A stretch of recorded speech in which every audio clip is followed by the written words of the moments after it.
What's a hidden talent people don't know about you? I can lick my elbow. We won't make him do it. I'm going to try that later. Yeah. There's no way I can. There's no way. Welcome to the No Two Roads podcast with Darren Leffers and Brent Rook. Hey everyone, and welcome to another episode of No Two Roads. This is Brent Rook. My name is Darren Leffers. We run a real estate company here in Fraser Valley, but the main part about this No Two Roads is that we're trying to learn from other business owners, see their growth in business, and have a conversation with them. So today, this is episode number 4. We have another guest with us. We're very excited to have him. Last one was with Neil, who's also my dad, and a boomer who started a company from scratch in roofing. And today we're going a lot different, but also in the construction side of things. So we are going to welcome this individual who started as sales for a lumberyard, and since then has been a bit of a visionary and a CEO and owner, now owns multiple businesses, around 40 employees, and we're very happy to have him. Welcome to the show, Kent Ostermeier. Thanks, guys. Thank you, Kent. We've got to see kind of the growth of the real estate side with Kent along the way, so we've gotten to know him. Kent's a go-getter. That's what I appreciate about Kent. Is that fair? Yeah, I guess so, yeah. To a fault, maybe. Actually, my wife said that to me the other day. She said, your ADHD is great, but it also can be a negative as well. And I'm like, I think I'm learning that. So, but I feel like what you're really good at is laying out what needs to be done and pulling the trigger on it. yeah. Right? Like you don't pull the trigger without doing the homework. You do your homework, but then you're not afraid to pull the trigger. So Yeah. that's something I appreciate. There's some naivety behind that as well. You just go in and just hope for the best. But honestly, I think a big message is for me is like the people around you help you so much, and we have a really good team. Yeah. So having a team, not being shy to make a decision, right? I can be in the same boat where you can be stuck. They call it analysis paralysis. Maybe not so much you. You're like, this makes sense. Let's go. Yeah. There's another thing we have in common. Got a whole lot of girls. You want to talk about the family at all? Yeah, I got 4 girls. Oldest is 11. Youngest is 5. So, yeah, it's been a busy 11 years. Love it. I love being a girl dad. Yeah, there's a ton of joy that those girls bring, and we have a good family situation. Yeah. And dads get a lot of love, eh? Like they look to mom for the example. We just gotta show them some love, and for most of you guys know, but I got 3 daughters as well myself, really similar age to Kent, so it's kind of a unique thing for us. 2 of our daughters hang out quite often, I think. So Yeah, pretty awesome. Yeah. Fellow Yarrowites. Yeah, out that's there. right. Shout out to Yarrow. Yeah, way better. Kent won't move out of Yarrow. Went from Yarrow to Yarrow to Yarrow, I think. So Yeah. there you go. Yeah, it's Well, a maybe lovely you- little town. It's awesome. Yeah. Yeah, maybe you're missing out, Darren. You should probably think about that, eh? It's probably fair. Okay, so let's go back to when Kent first started working. What were some of the first jobs that you had? And what would you say you learned from some of those first jobs? Yeah, so that's going way back. So just in high school, out of high school, was in mechanics. Worked at a company, Job Right Automotive. It was a wrecking yard. I don't think it's around anymore, but we basically bought old trucks, pulled all the parts off them, mostly Ford trucks, and sold the parts. And then at the same time, there was a service side of it. Yeah. I loved pulling the old trucks apart. I was very good at that. I hated putting it back together. I sucked at that. So yeah, the parts and organizing it and talking to people on the phone, that was the joy I got out of the job. But the rest of it, that wasn't me. How old were you? Yeah, this was right out of high school. Okay. So 18, 19, 20. Yeah, so a few years doing that? Few years, 2.5 years. I think I spent 6 months, like full-time work after high school. Yeah. And then I was working with my brother. We had a decent relationship, but I think I was ready to kind of go on my own. So I started working for a company, ITB, Intercontinental Truck Body, and I became their purchaser there. So I got more into the other side of being customer service related and purchasing, talking to people, and pricing things up. So. Yeah.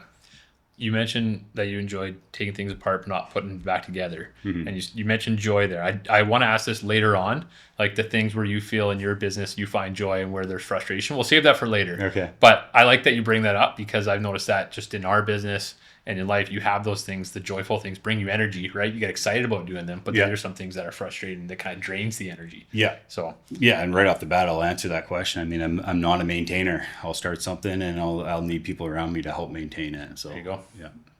Interesting. So that goes back to the visionary. You're like, I'm going to come up with this. I'm going to have the ideas. I'm going to help you put them in place, but I need somebody else to carry it from there. Exactly. Is that fair? Yeah. Very, very fair. Yeah. And putting things back together takes too long, right? Too monotonous. Yeah, it's not my skill set. So. Yeah. So right away, I'm like, that's interesting how you notice that even in your first job and how that relates to what you're doing now. Yeah. Right. So then from ITB you moved to? I bounced around a lot, like in those early 19, 20, 21 years. Like I was framing for a while. And then I went into architectural design. I actually went to school, BCIT, for a while. Yeah. I got into a job doing EWP floor layouts. And then I went back to framing because I was too young and I wanted to get away from the computer and, exercise and all those things. So bounced back and forth. And then I was framing for a guy, Al Leinhorst. And that's where I figured, hey, this is fun, but I want to do something more. I want to get it more into the business side of things and sales. Yeah. So at some point in there, I actually decided I wanted to be a realtor. I'm not sure if you guys knew this. Did not know that. No. Okay. So I went to school for real estate, and I did the course and I did everything, and I was going to partner with somebody, and I failed the test. I didn't pass the real estate test, and as I was going to redo the test, right? I think if you fail, you can do it again. Yep. And during that time, Al Leinhorst said, "Hey, my dad is looking for a salesman in the lumber world, which is West Central Building Supplies." So I was like, "Wait, that sounds way better." I was just getting married. My wife was nervous about being married to a realtor, working in the evenings, all those things. I'm like, "Yeah, that sounds good. I'll try that." So she probably got into the being worried. Yeah, exactly. I mean, you guys tell me, right? You guys are in real estate, but the partnership, like that was my goal, right? That was how I eased my wife's like nerves. I was like, I was gonna have a partner. Yeah. And they, I had one evening off, and then the next day I work, and that was how I sold it to my wife. Yeah. So it definitely was that. I mean, we wouldn't do this business without having a partner, so that's a big part of it. Yeah. But yeah, the first couple of years, she would have been bang on. Like we were in the thick of it before we built a team and the systems and all that. It's just, there's nothing to do except working it. Much like probably when you started a business anyways, you're just going all the time anyways. It's not, I don't say it's too different that way. But I did not know that you went all the way to write the test. No, I still have the books, and I feel like I remember you telling me this. Like I think I totally forgot about it, but as you're saying, I'm like, your brother-in-law's a realtor. Yeah. I'm like, I'm sure you had a lot of those conversations, and there's like, no, just not for me. Yeah, but same thing. It's like everybody needs a house, right? And like it's a huge investment, and I thought it would be cool to be part of that journey. I thought that would be really neat. So for the most part, it is awesome. Yeah. But like what you're saying, why you wanted to do it was to like serve people and be the solution, right? Yeah. So similar to what you're doing now, you are trying to still find the solution in your businesses, right? Yeah. That's why we enjoy it. Yeah. Is finding that solution for people and coming up working alongside them. So totally. And then the self-employed part of it, right? And it was like, okay, you can kind of do your own thing, work as hard as you want on your own, and then if you want to pull back a little bit, you can do that in your you have that freedom. So was when you were framing at that time, was it also like, hey, I don't want to be working for somebody the rest of my life. I do want to get somewhere where I work for myself or have people working for me? Not really. Actually, I never grew up being like, oh, I want to start a business. I want to do this. It just happened, honestly, when I was working at West Central.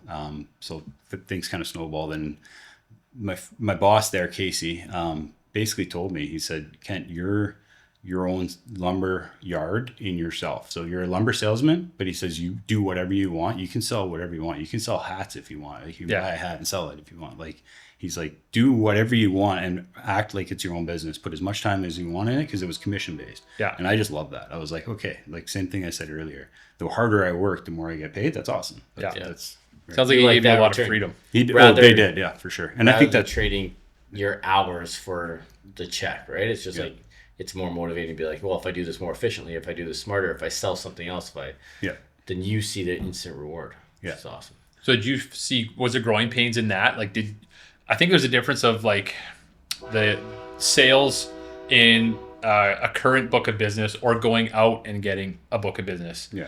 Where did you find your skills in that sense? Going out and getting a book of business. Yeah. Yeah, same thing.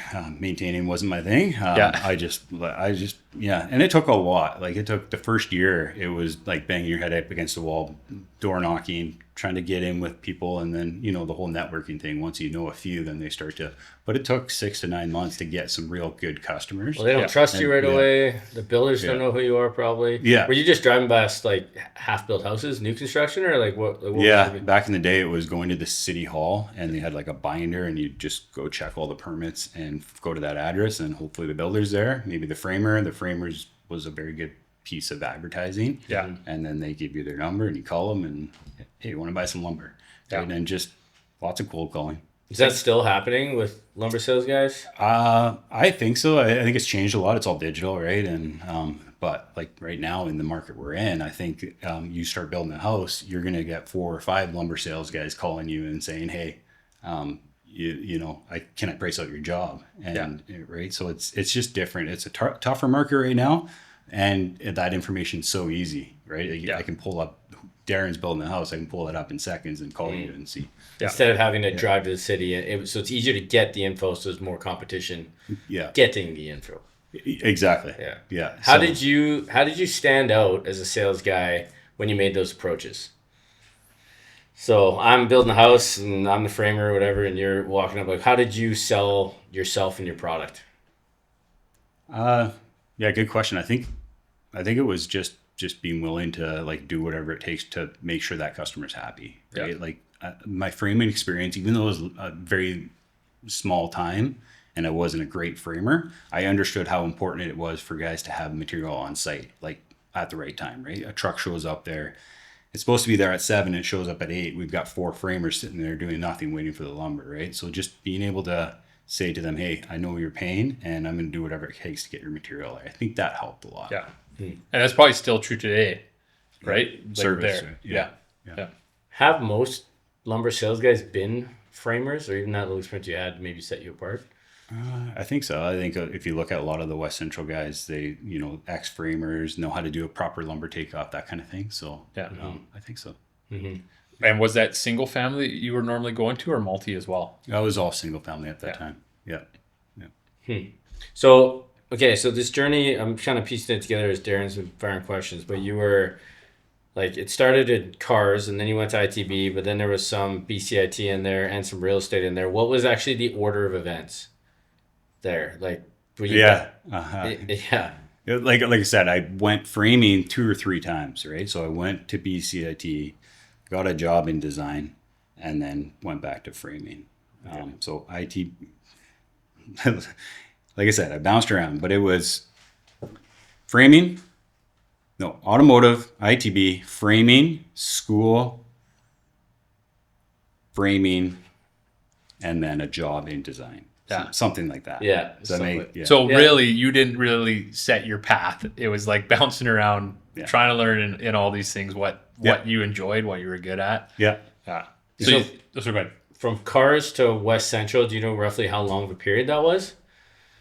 Like amidst all that trauma before you got it was like 3 years, 2 or 3 years. Okay, so it wasn't that long. No. So you're in your early 20s as a lumber sales guy. Yeah. Okay, cool. Yeah.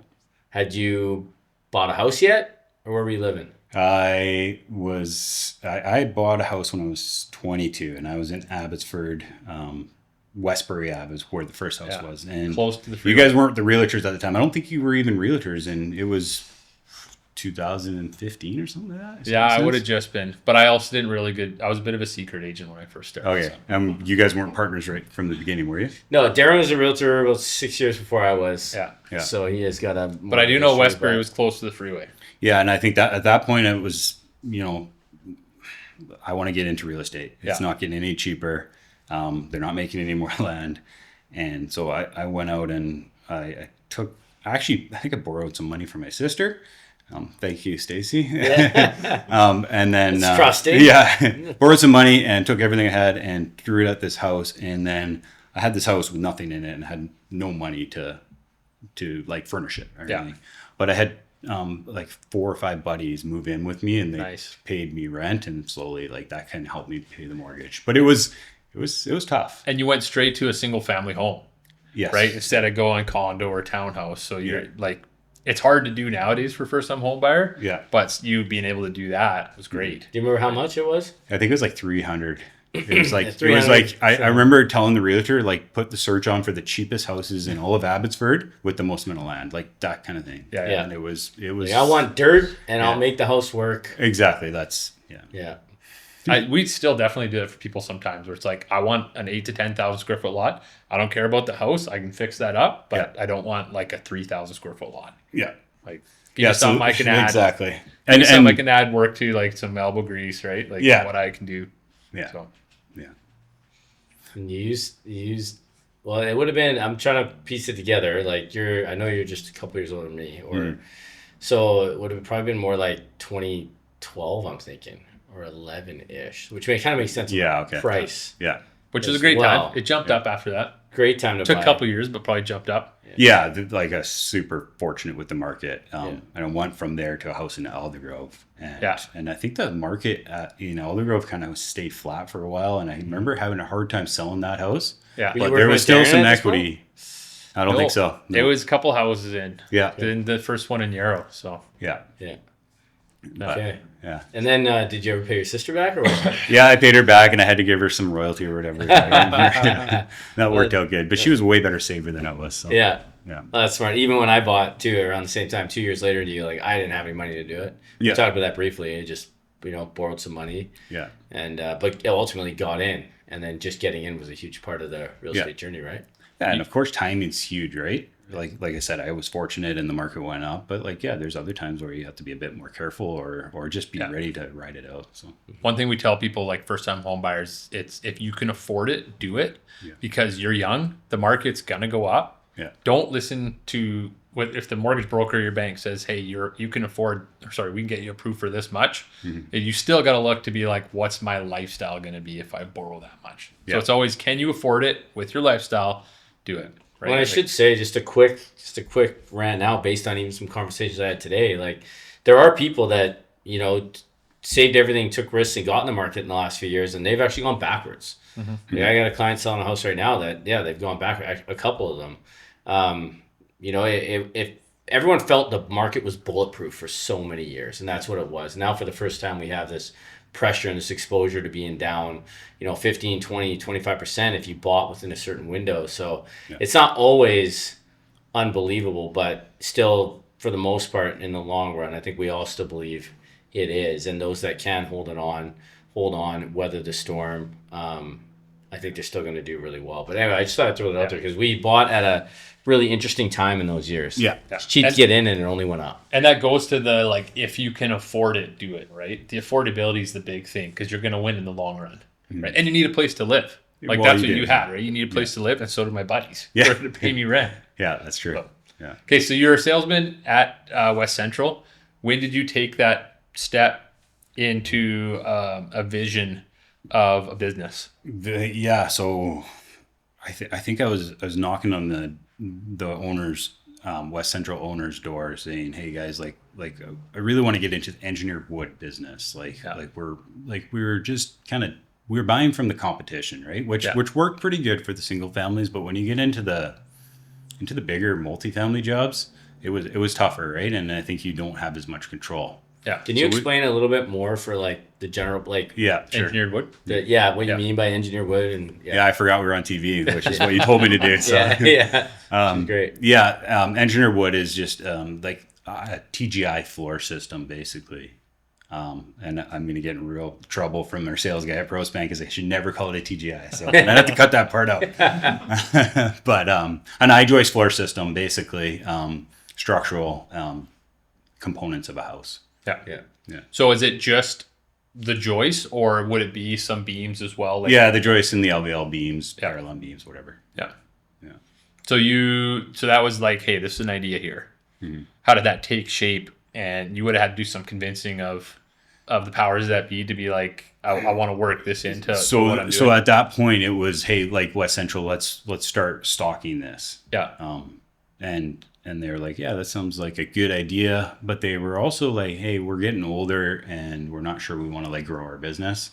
And so they kind of flipped it around and said, why don't you start a business and stock it for us? Yeah. There was some space right behind their yard and so they're like, hey, why don't you do this? And I'm like, really? I've never thought about owning a business. That seems crazy. And so I'm like, I'm not going to do it on my own. So basically I was driving to hockey with my partner now, Matt Vandergay. And I'm like, hey, this is a crazy idea. You're in framing. You understand, like, you know, you're better at working with your hands than I am. Would you ever be interested? And I think we went back and forth, a few trips to hockey, and all of a sudden he's like, yeah, let's do it. So that's why we started the business. Yeah. So it was a push from the owners at the time, but then they spun it on us and said, hey, why don't you guys do it instead? We're only going to be doing this for 10 years. Yeah. I'd rather you guys do it and you can do it for 35. And that's why it started. So. Why did you know right away? Like, I love that it was like conversations on the way to hockey. Like, yeah. some of the best things in life just happen when you're just hanging out with a friend or hanging out with some guys. Yeah. It's amazing what you can accomplish. Remember that, wives? Yeah. We need to Let us play hockey. Yeah. Right? Yeah. That and the golf course. Solving the world's problems on the golf course. Yeah. Yeah. There's been many a night doing that. But how did you know, or why did you one of the first things you said was, well, they pushed me to do this. And I'm like, well, I've never thought of it, but I'm not doing that on my own. Yeah. Why'd you think that right away? I think maybe just knowing that, like, what I'm capable of, right? And I said this earlier, and I probably didn't know at the time, but to answer your question now, it's like I knew I could probably start it, but to maintain it and to do that, like, I just needed support there. And you could have employees, but if you have someone with the buy-in to maintain it, like a Matt, then you know that there's buy-in there, and he's going to run it like say how you would want to, right? Yeah. And if I'm being completely honest, we were like, what do we have to lose? Like, let's try this. Like, big deal. It fails and we got to start all over and find a job somewhere. Like, there's lots of jobs out there. So we didn't really care too much. You know what I mean? But did your position, when that was proposed to you and you're like, okay, I'm going to get into this engineered wood product, were you essentially giving up your sales job at West Central too, or was it supposed to be an and? Like, yeah. It was eventually, had two Prospan, but at the time, again, it was new, and we had Matt, and we hired two other guys pretty quickly. One guy in estimating and sales and design, so it was one role at the time, and then an operations guy that could actually cut the product and ship it. Yeah. So we had three like young guys' salaries that we had to pay for with no sales. So at the time, it was like, hey, let's keep Kent at West Central. He can sell through West Central because.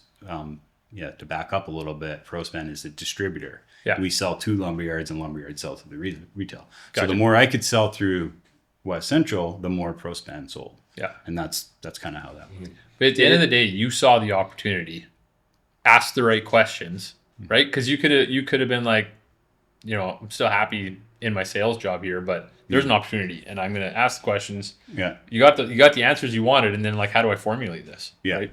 Kind of. I wouldn't give you that much credit because it was just like it happened quickly, and the next thing you know, we're starting a business, and we're like, well, what should our name be? And me and Matt Vandergeg sat in the basement of my house, and our wives were there, and we're throwing ideas out there, and the original idea was Kema, Kema, because Kent and Matt, like the two initials. Kema. We're like, this doesn't sound like the right name for like a Dutch company, right? So, anyways, we ended up with Prospan. Yeah. Was that one of your wives that came up with that, or was that you guys? Her wives. Yeah. Yeah. So I liked it. It's good name. What did you feel like this was a big risk? Like, you kind of touched on that. What would have been the biggest risk? Just that you couldn't get the sales. Mm-hmm. You'd have to go back to just sales at West Central. Yeah. Like, what was Matt doing at that time? Was it a big risk for him? Yeah, he. So I think he was financially in better shape than me. He had a business, I think, with his brother framing, and he was like, but he was right in the construction world, right? So, but he was taking a risk because he was walking away from something he was very good at. Yeah, he's like, and he's still a really good framer, right? Yeah. So like he took a risk. For me, it was a risk, but I don't think I thought too much about it. Yeah. So then did things kind of take off and you slowly transitioned out of West Central sales side to fully into Prospan? Yeah. As that grew? Yeah. After a year of selling through the old company there, I started working for Prospan. I got more into the sales at Prospan, and Steve he kind of pulled out of the sales side and went into the design side. Yeah. Was he always there? Yeah. Right from the beginning, him and Matt Vanderhorst. Yeah. They were right in the beginning. We brought them on, and they became owners right away too. So, Okay. So it was a group of 4 of us. Yeah. It's awesome. All like similar age groups, probably similar values. So Yeah. that must have been kind of fun, just knowing you're Totally. all in it together. Right? Exactly. And you kind of, whatever it takes kind of, right? Yeah. And to your point, similar age group has been super nice because it's like, we have 35 years together. Let's do this and let's keep pushing it. So that helped. Yeah. It's you light a fire under each other and you can have some fun doing it too, right? Yeah. Did you, so you said it was about a year before you moved over. Was the big push, obviously, when you went over then would have been to get more lumber yards, right? And get your name out there? Yeah. Because that's ultimately what the start of any business is going to be. Like, people need to know about you. You guys might have the best product in the world, but if they don't know who you are, how are they going to know to call you? Yeah, and that was a different sales approach, right? You're going to the lumberyard and you're trying to sell them on a package, right? So so it changed a little bit, and we had some success because there's like in the lumber world, there's the big lumberyards, there's the medium size, and there's the small guys, and we kind of catered to the small and medium, and wanted to make sure that we could like service them really well and put them in a position to compete with the big guys. So that's what we did. So when it comes to the product that you have, the lumberyard has a client that comes in, says, I want this and I want it at this size, and then they're going to you, because that's a big thing about what you guys do is cutting it to size, right? Storing it on your lot and then shipping it to site. Yeah, basically. Yeah, you basically design the floor system. Yeah. We have a program that will do basically all the engineering for you, make sure it's a really solid floor, and then it'll tell you how to package it all, the lengths and the sizes. And then another big piece of the business is to store that material and then pull it packaged together and ship it out. Yeah. So initially, what was the land need, and I guess office need when you guys first started? So again, the big part of the business would be storing the material and having the material. So you got to invest a bunch of money on inventory and then have the space to store it. And we're in downtown Langley, and we had, I think, 2.5 acres behind West Central there. Yeah. So it was 2.5 acres at the time. Yeah. And then a small little office. Yeah, small little mobile office. Yeah. So what point and what caused this decision where you're like, hey, maybe we should, instead of renting, buy a place where we can go about our business?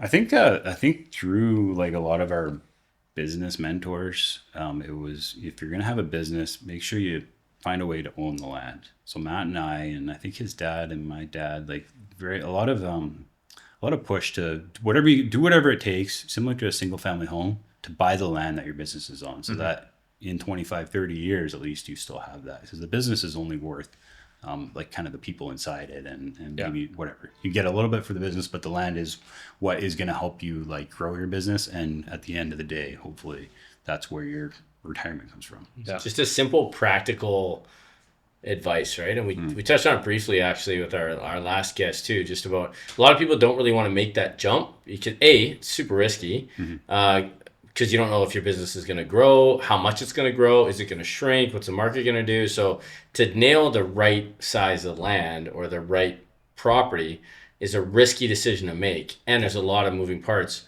moving an entire business. It's not easy, it's not cheap. Yeah, I know. So we had this plan, we wanted to do it, and we were trying our hardest to find a way to do it, but we didn't know where it was going to be, how big it should be. And this is where I got to apologize to Darren, because I kind of put him through the ringer, and we looked at a lot of properties. So, I enjoyed it. I felt sometimes bad because it was hard to find. Like it to not pay too much, to get the right size, to get something that had a shop that was adequate. Like, and I think for a little bit you didn't know what would be the good fit, right? No idea.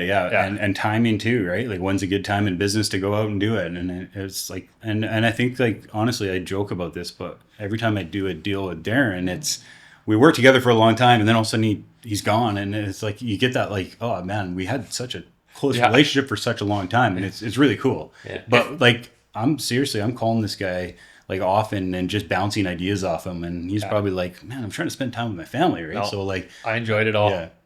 If there was like back in the day, there used to be with cell phones your Fave 5, and that was like your free call to those Fave 5. Kent was on my Fave 5. There you go. Yeah.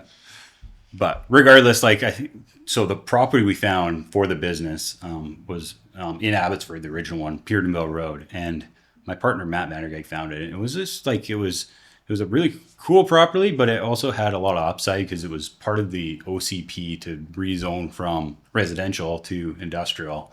And we're like, hey, this is like a good fit because it's what we want. It's a little cheaper than the normal, like what we like to go out and buy regular industrial, right? So then it was like, hey, Darren, what do you think of this? And then Darren kind of got it going for us. Yeah, I think it was those guys took it off the market, I think, and we kind of revived them, and it was like back and forth. We weren't sure if they were gonna be still selling, and then finally, we were able to pull the trigger. And I think we were worried that there were some environmental issues there. It was a bit of, so we figured that out. Wasn't a big deal. Yeah, but 6,000 square foot shop on 1.6 acres, I think. Yeah, does that sound about right? Yeah, and so that's Prospan. No, that was actually Fabtech. So so what's the next side piece here, or not side piece? It became pretty big. Yeah, maybe we should back up a little bit. And, so Prospan was in the single family and really wanted to get into the multifamily, and at that time, prefab walls and like wasn't a huge thing yet. But we're like, if we were to get into that condo market, we think that prefab walls is like important. Yeah, and I think that a lot of that was Matt Vandergeek too, with his framing experience. Like, if we're going to do it, let's do it properly and start a prefab wall company at the same time, or like as a sister company. Yeah. So we did that. We started Fabtech, and that helped Prospan get into the multifamily business. Gotcha. Right. So when we started Fabtech, that's when we saw the opportunity to take a lot of the money and equity we had built up in Prospan to buy the land for Fabtech. Yeah. So that's how that went. Because with building walls for, commercial product, that's a ton of wood, a ton of storage. It's a whole different, and a lot more employees all of a sudden. Yeah, that was eye-opening, right? Because we went from like managing like SKUs and shipping and land to people as well. And so there was a huge learning curve in business for us. Yeah. And again, we brought in some really key guys to help us with that, and they're still with us, and we made them owners early on, and it's been really good. So you haven't been afraid to partner, you haven't been afraid to hire and give opportunity, and it sounds like for the most part your core is all together. Like there's good loyalty there. Am I right in saying that? Yep. No, we've been very blessed to have good relationships and like work well together. So it's not without ups and downs, and even Matt and myself, like we get along great, and we're two totally different people, and we've learned to really work well with each other. So, and I think that's a huge part of it. Yeah. Sounds like someone else I know. Yeah. It's been fun watching you guys too. Like that site is like, okay, what are we going to do? And you guys are like, well, we got to go find some saws. Yeah. Like, and you guys are doing all this homework, and then it's like, and now we have to make sure that we're as efficient as possible. Yeah. Right. And you're working within the bounds of that 6,000 square feet. So it's kind of fun to see you guys figure that out kind of as you went. Right. Was that the riskiest point of your business journey, you think? Like starting that business and buying the land, or? I think so. Yeah.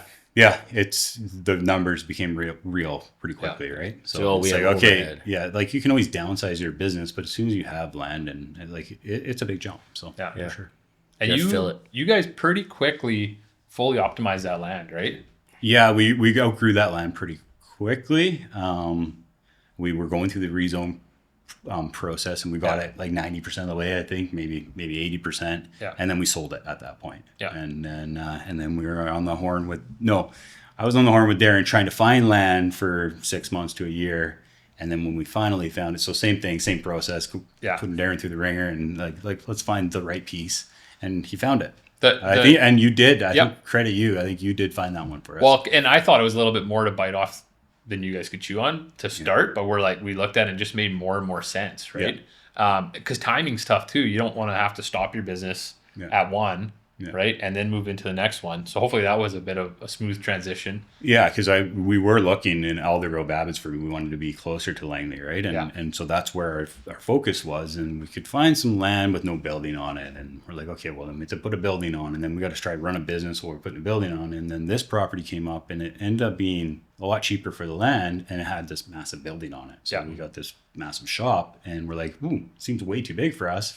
And then I think you probably said, oh, well, you'll grow into it. And you talk to a lot of people and like, you buy a property or a shop and it's always too small in 5 years or 10 years. So fortunately, we have lots of room to grow and we've done that. You still feel that way now? Well, right now, yeah. Okay. Yeah. Okay. I mean, yeah. So you're not going to call to I don't know if he size again for a second? Maybe like Matt, my partner, probably would. Like he's always like, let's get a bigger shop and do this and do that. Like he's like way more. He's got more ideas than I do in terms of that. So maybe one day we'll come and find another. But we'll see. I would also say, going back to that property in Pierrenville, it wasn't cut and dried because it had an A1 zoning, and the guys that were what they were running out of there, they couldn't really. And when you guys started it, it wasn't rezoned yet, right? That's right. So there's a bit of risk there too. Yeah, but it was just hard to find the ready, rezoned land already ready to go. Like you guys took some risk there for sure. Yeah. So how's being in Chilliwack now? You've been there for a while. Like you said, you were looking at Abbotsford and Langley. You guys made the ultimate decision to go to Chilliwack. Yeah. Does that end up being a pro or your business or a con that you just have to work out? Again, we were nervous about moving away from where we started and our customer base and stuff. And I think our customers, it's been a really good transition, and that's been really good. The thing we didn't really think about is how most of our employees are from the east, or if they weren't at the time, they've moved out that way, and people are moving out the east anyway. And so now all these commutes, like a lot of us have more time on our hands to work, which is really cool. Yeah. So they probably love that too. No one likes fighting highway traffic to go wherever they got to go. So that's pretty awesome. Actually. Yeah. So to answer your question, Chilliwack's awesome. I live out there, and it's a quick commute. There's 3 or 4 different ways to get to work, and I never get stuck in traffic. So. But it was a big hesitation. I remember it being a big hesitation. So shipping wise, was that hesitation warranted, or have you been able to work around that? I think we've been able to work around that. Yeah.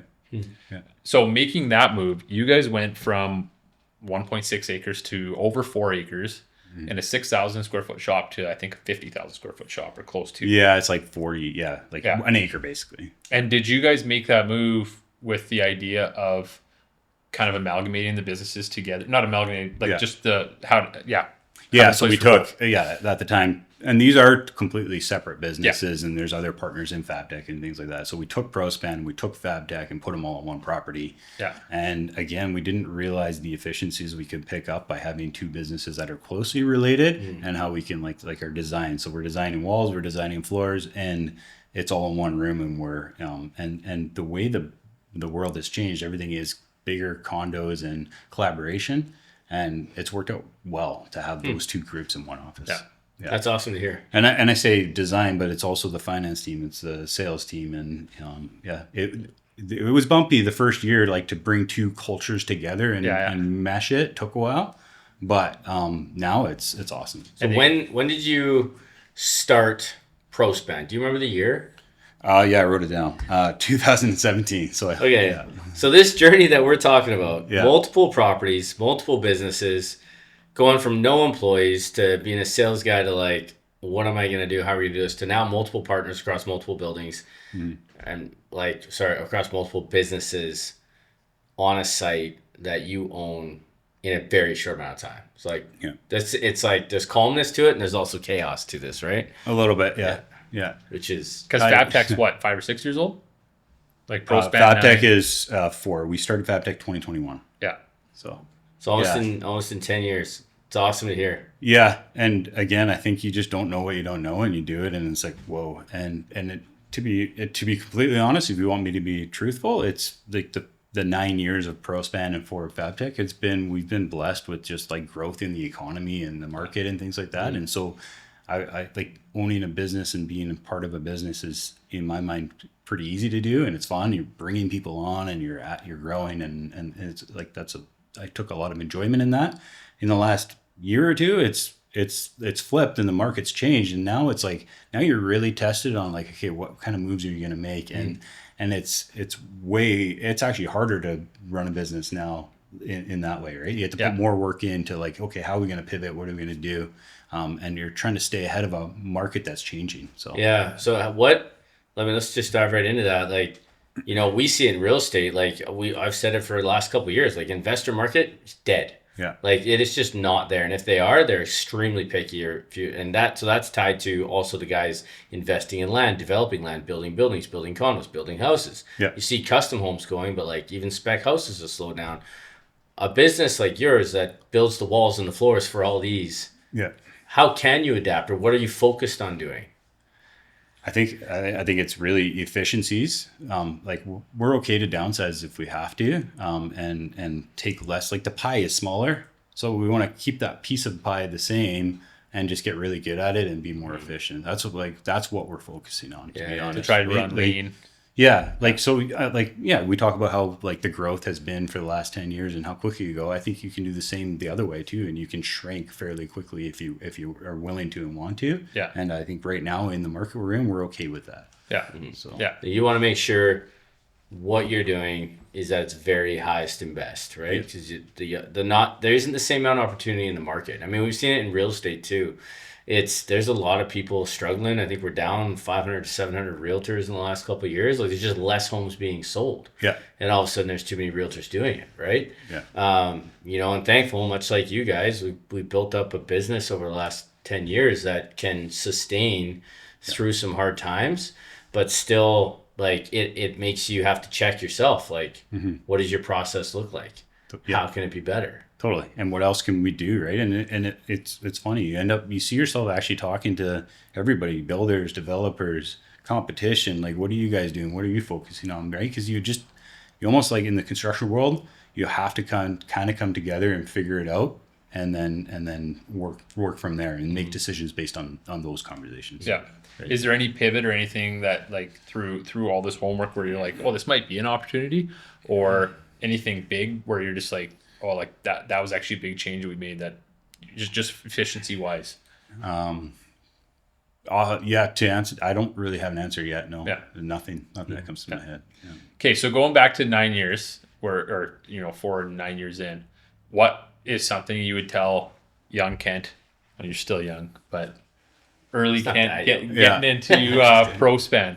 Yeah, I think another good question, Darren. I think it's for me is like honing a craft, right? Yeah. Like I look at my partner. I said earlier, he's a really good framer, and it's like so. I had a lot of opportunities to do a job, but I never like got amazing at it. Yeah, and I think I backing up. I wish I was like, hey, I'm really good at framing, and now I can use that in my business life, right? Yeah. So. Yeah. So maybe a little bit more, like you said at the beginning, ADHD and some things, right? Bouncing around. I suffer from the same thing. Yeah. It's just so you know, but yeah, being able to master one thing before moving on to the next kind of thing. I think so. Yeah, I've learned the hard way for sure. Yeah. What I got a couple questions for you, Ty, that I've been kind of writing down here. But would you say, like, I was going to ask you what your biggest test was through rapid growth, and that's kind of what I was asking. When you bought another company and then went from no employees to whatever you guys did right away. But would you say that was it, the growth, or would you say it's now that the market has changed? I would say it's now. Yeah. Trying to navigate the changing economics and it's you gotta make sure those decisions you're making like they have big impacts on the people that work for you, right? Your employees, their families, and that's a tough one. Like it's easy to give someone a job, but to say, hey guys, we don't have enough work for you, that's hard. Like I feel that pain. And you went through 9 years of like wins, right? Yeah. Like it's growing, it's winning, now it's like that's gone, and it's like it's busy staying busy, and trying to optimize and still trying to keep everybody happy, right? It's a different. Yeah, it's actually quite funny. So like over the 9 years, I think a lot of the older generation would see us doing business and the growth, and they're like, hey, you guys be ready for the slowdown, be ready. And we're like, yeah, we know what you're talking about. But like, but you, in the back of your mind, you're like, oh, they're just like, that's old school thinking. And then now you're living it, and it's like, oh, no, it's not that old school. And it is harder than I thought it would be. So there's some realities there, right? Yeah. Well, and you guys also, based on your own story here, you got a great culture. Like you've hired people and you've created a culture. Like what's been important to you in building that? Like how have you done that? I think, good question. We do have a great culture, and the guys that we surround ourselves with like right from the beginning, I said earlier, we brought 2 guys on early on, and they're good character guys that like the whole company kind of goes through the main guys, and then that gets gets passed on to every single employee. So, but it means, I think, and I've seen this firsthand, where the bigger you grow, the more people you have, the harder it is for that ownership mentality to maintain that culture. So you have to find a way to like, how do you say this? Take that ownership mentality and pass it on to the managers, and the managers pass it on to their team. And that's a hard thing to do. Right. So you mentioned like honing in on a craft. A lot of what you've done, it sounds like, has been kind of HR and putting people in the right spots and the culture. Yeah. Along the way, did you guys go after some mentors or bring somebody in to help with the efficiency side of things? Like, has there been learning there? Yeah. Yeah, Definitely. No, and again, leaning on whether it's like a fractional COO or mentors. Like I said, the guys that had owned West Central at the time. Like, I spent a ton of time just chatting with them, coffee over the phone, and my parents, my dad, my father-in-law, Matt's dad, and those kind of people, just like bouncing ideas off them. We spent a lot of time doing that. Sometimes not even realizing that you're learning in those, but then you look back and be like, oh, like I'm glad I had those conversations. And, exactly. And it's so much more than just you and Matt now, right? You got several partners throughout the businesses. Yep. Yeah. And that's just grown each year. So assuming that's more, like you said, it's harder to get with more partners, keeping the culture and all that. Is the goal, what's the outlook? Like, we've talked about how the market's, like, it's tough. It's a bit of survival, but what about the future? Are you looking to acquire more businesses and more partners? Like, do you still have that kind of hunt and kill attitude right now? Or are you just like batten down the hatches, efficiencies? What's your mindset right now? Yeah. I think Matt says this all the time. If we're not growing, we're going backwards. So we're looking to grow, but we know that this isn't the time to do it. So we're looking for opportunities, but right now it's more let's assume the worst, and this is going to be a 2-year problem, and figure out how to just kind of stay level rather than growing or shrinking. So you're growing in market share. So, like we have, right? Sales were down 2025. Yeah. Our sales were up, so we gained in market share. Yeah. I mean, you always want to be growing, but if you look at it that way, you are still growing when it comes to market share. Yeah. Right. So, there's things happen in cycles. So it's lean right now. So but it's also like a huge opportunity for us to, like, we're spending more time taking courses, and like we've basically created positions for people that have no education, and like, not always, but like even for myself, it's like, well, let's go out and learn what it means to be a leader, and like take little courses like Dale Carnegie, those kind of things. Like, I think we're spending more time doing that than we ever have, because it's not like hair straight back, let's go. So you have time to reflect and improve that way. Do you find that it's been helpful for you, like doing some of that stuff, or you'd rather learn on the go? I'm like, I've definitely learned a lot doing that kind of thing. I haven't taken any courses recently, but more like just like peer groups and talking to mentors and stuff like that, for sure. Having mentors in your life, and also just to learn and glean from, and like you said, just good people, surrounded by not only good mentors, but just being partners with good people that have ideas and are pulling on the road too, I think is so important in business. And something Darren and I have talked about, like we're opposites. But so many times in our business, that's been such a benefit. Because the way we approach things differently. And people always say like, oh, I can never have a partner. I could never, it's like, it's not like you said, it's not always easy. Even for Darren and I, it's not always easy, but the pros way outweigh the cons, I think. In partnership, if you can be with someone of, like character at least, right? Or that has the same integrity. A shared win. Right. Like we even have that on our whole team. Someone else on the team does a deal and we have a WhatsApp chat and everybody's like, yeah, nice work. It's shared win, right? Sales. I mean, you guys get a new project and it's like everybody's in on that, right? It's not just one guy. So but like, honestly, partnerships, I think is a lot of it is communication, right? Going into a partnership, and I did a deal on a house once with a friend of mine, and people are like, oh, be careful what you're doing, and I'm like, we just wrote out like worst case scenario, what can happen in these dates, and like communicate and make sure you're on the same page before you get into it. Because I think a lot of people just, let's be partners, and then things happen, and then like, now what, right? And I think it's the opposite, is like, go through the process before, find someone that is better at something than you are, right? Like find what you're shitty at, and then partner with that person. Yeah. And then you can work together. And I think you guys probably found that. Matt and I have found that. And I think that's when a partnership works really well. Mm-hmm. Yeah. That's well said. Through the years, like taking those risks, was it easy to take those risks, or was that hard? Like having a partner like Matt and your other partners, like it was shared, like, okay guys, we're going to do this, or was it like, okay, we're going to do this, and it's like, I like, looking back, I think it was easy. I think it was like I said, you just didn't know what you were getting into. Yeah.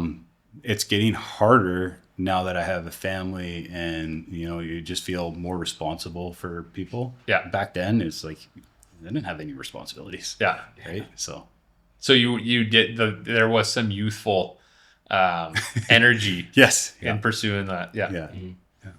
So looking back at it, I got a few more questions for you, but what's one of the things you're most proud of in your growth over the last? In business. Yeah. In business, I would just say I just love seeing guys grow in their position at work and be able to like make more money for their families and those kind of things. Like I just love that. And it's like, hey, creating opportunities for people, that's where you get the most joy. Yeah.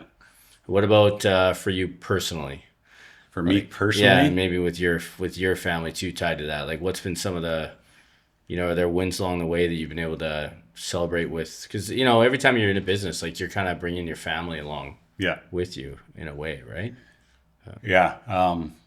So what's the question though? So personally, more, I was thinking, I should be more clear. I was thinking more like for myself, I look at real estate and like what it's done for, my wife and kids and my family. Like what would be something I'm proud of? I think one of the examples I think would be for myself would be that we went from, almost being non-existent for a period of time at nights, trying to hustle, to actually like building the systems and processes to have success and also be around the family. Gotcha. Be one example is kind of what I was thinking. Yeah.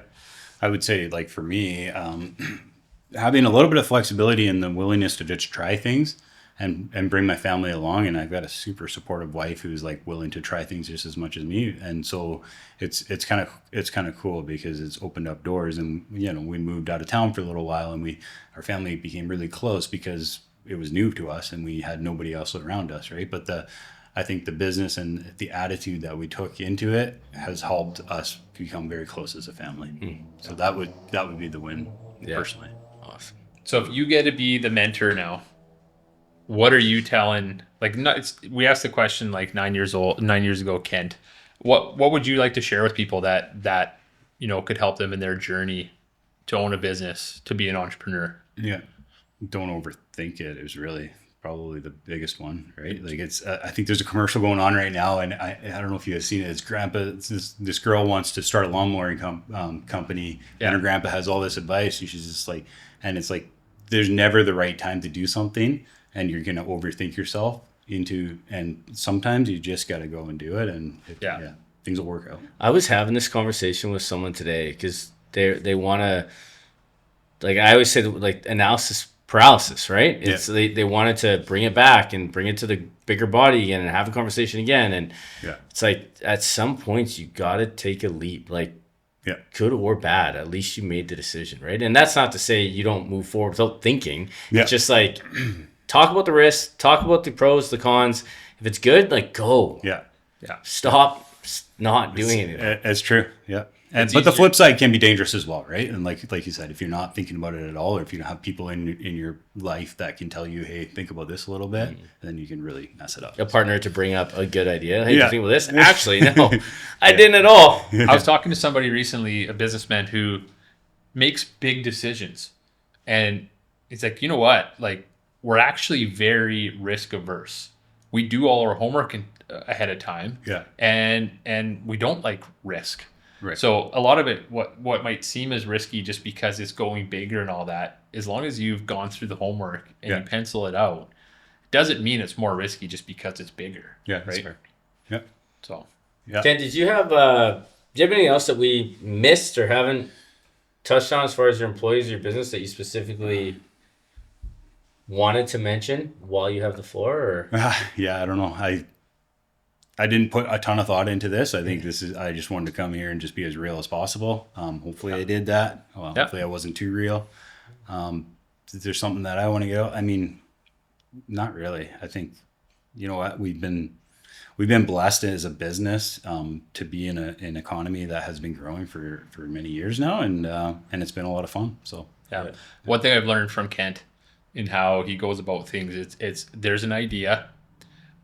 How do I get info on that idea? And it's asking the questions. It's turning over rocks, right? Yeah. Like it doesn't stay on an idea with you. It's like, let's pursue and get those questions. Yeah. So definitely learn that from you, and that, yeah, others should, if they have that idea, pursue it and get all the information you can, right? And then that helps you in all your decision making. I'm glad I could teach you something, Darren. That's yeah, awesome. yeah, it sounds like it. And to me, if I'm going to summarize a bit, like some of my takeaways for people is like, you surround yourselves with the right people, right? It takes hard work, and that's something that you haven't really said those words, but like anytime you're starting a business or anything, we know it takes a lot of hard work, and you and your partners have done that. You've taken risk, you've worked hard, you've brought along your families, but you've also surrounded yourself with the right people, and I think that's those are all just key things that are important at the beginning stages, and then working through it together, right? Yeah.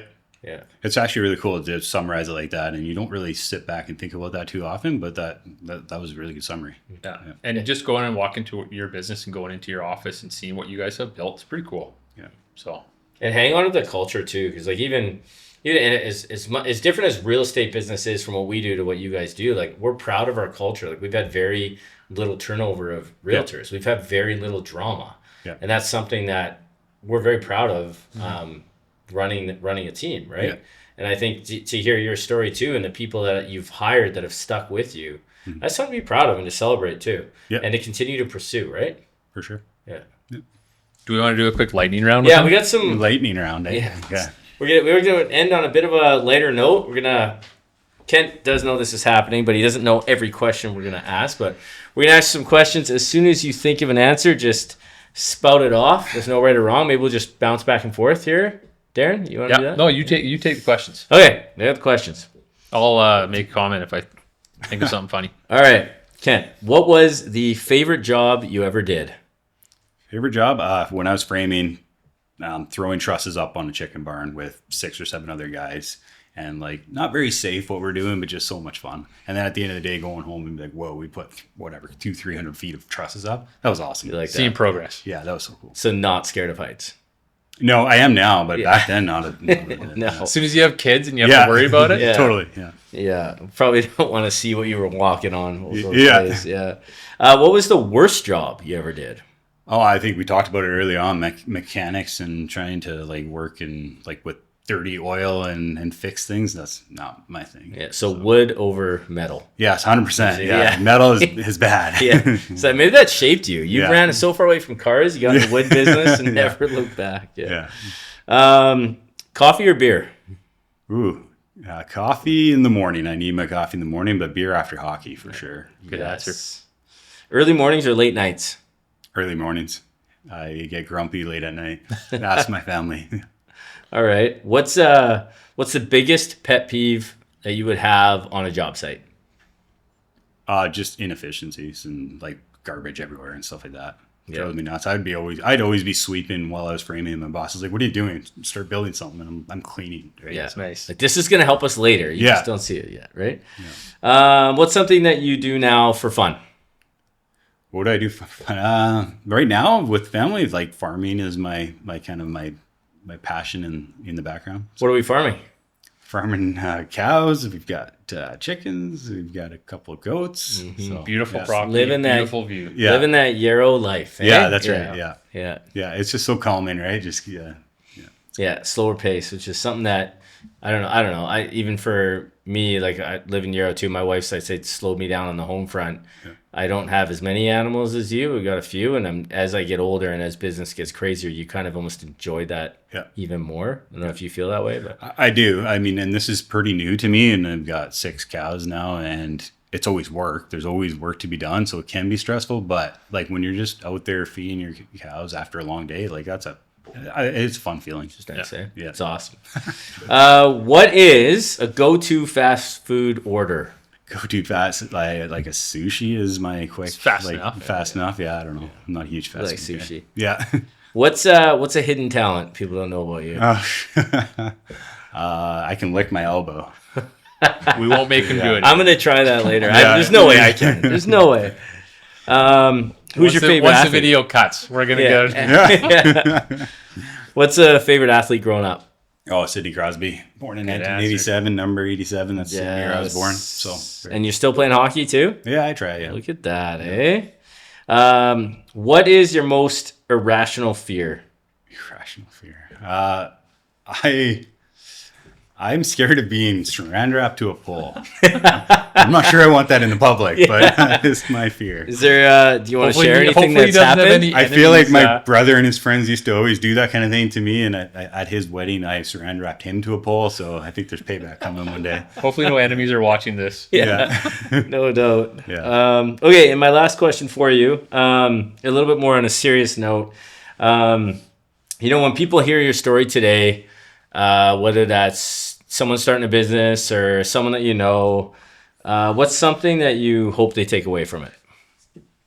It's just After one. watching this, Yeah. I think just being humble with what comes before you, and just be willing to try things, and don't do it for the wrong reasons. Don't do it for the money. Do it for the rest of it, and then you'll have success. Love it. It's a great way to sum it up. Thanks.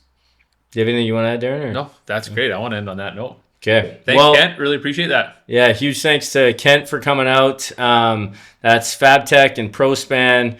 If you're in the business and need your prefab walls, floors, whatever else, I'm sure there's way more to it, but look them up. It's a great local company. Also a great client of ours, especially Darren here. So thanks for your time. Thanks for coming on the show. Yeah, you bet. We Thank appreciate you. Thanks you. for having me. Yeah. Thank you. right on. Wasn't Awesome. as bad as I thought it'd be. I was There you go. nervous, so yeah, very good. There we go. Didn't look it. Thanks, Kent. Thanks, Kent. Thanks for watching and listening. We'll see you guys next time.